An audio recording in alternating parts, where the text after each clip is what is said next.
Railway స్టేషన్లో drugs smuggling ముఠాలపై పోలీసులు ఉక్కుపాదం మోపుతున్నారు. తాజాగా హైదరాబాద్ రైల్వే పోలీసులు భారీగా గాంజాయిని పట్టుకున్నారు. ఒడిశా నుంచి గుజరాత్కు అక్రమంగా రైలులో గాంజాయి తరలిస్తున్న నిరంజన్ ప్రధాన్ అనే 22 ఏళ్ల యువకుడిని అరెస్టు చేశారు. నిందితుడి వద్ద నుంచి 9,26,000 రూపాయలు విలువైన 18.538 కిలోల గాంజాయిని స్వాధీనం చేసుకున్నారు.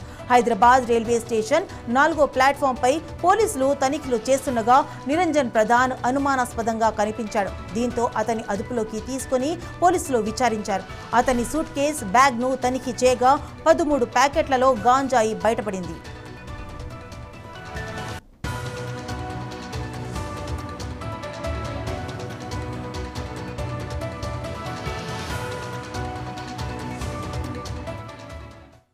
ఒడిశాకు చెందిన దీపక్ అనే వ్యక్తి సూచనల మేరకు నిందితుడు నిరంజన్ గాంజాయిని తరలిస్తున్నాడని పోలీసులు తెలిపారు.